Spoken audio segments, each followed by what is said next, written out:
रुधिर का कौन सा अवयव रक्त स्राव को रोकने में मदद करता है? अच्छा देखिए, रुधिर, हम रुधिर को बोलते हैं ब्लड। क्या बोलते हैं बाबू? ब्लड। इसको हम खून भी बोल सकते हैं, इसको हम रक्त भी बोल सकते हैं, और इसको हम रुधिर भी बोल सकते हैं। इतने नाम से हम इसको क्या करते हैं बाबू? जानते हैं। तो यही कह रहा है कि जब किसी व्यक्ति का शरीर का कोई अंग कट जाता है, जैसे मान लीजिए कि शरीर का यहां से अंग कोई कट गया और यहां से ब्लड निकल रहा है, निकल रहा है बाबू, यहां से ब्लड निकल रहा है, तो इस ब्लड को कौन सा चीज है, कौन सा पिगमेंट है जो रोक देती है?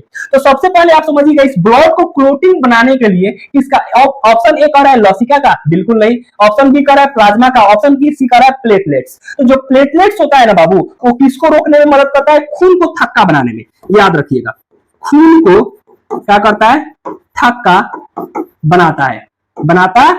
तो प्लेटलेट्स क्या करता है? आप याद रखिएगा कि प्लेटलेट्स जो होता है वो खून को थक्का बनाता है। अगर हम बात करते हैं बाबू प्लाज्मा का ना, तो आप याद रखिएगा जो ब्लड होता है ना, ब्लड के दो प्रकार होते हैं, जो खून का एक्चुअली वो दो होते हैं। एक तो वो कहता है बाबू सॉलिड, क्या होता है? सॉलिड। और एक जो होता है ना बाबू, वो होता है लिक्विड। तो जो सॉलिड होता है ना, ठोस, ये पाया जाता है बाबू 45% में। कितने परसेंट में पाया जाता है? 45%। और 45% में आपका आ जाता है आरबीसी। क्या आता है? आरबीसी मतलब रेड ब्लड सेल। फिर आपका आ जाता है डब्ल्यूबीसी, व्हाइट ब्लड सेल। और तीसरा जो आता है प्लेटलेट्स। तो यही प्लेटलेट्स जो होता है ना, रक्त को थक्का जमाने में मदद करता है। और लगभग 5 से, या बोले तो हम 4 से 5 मिनट में किसी व्यक्ति का जो ब्लड होता है वो क्या बन जाता है बाबू?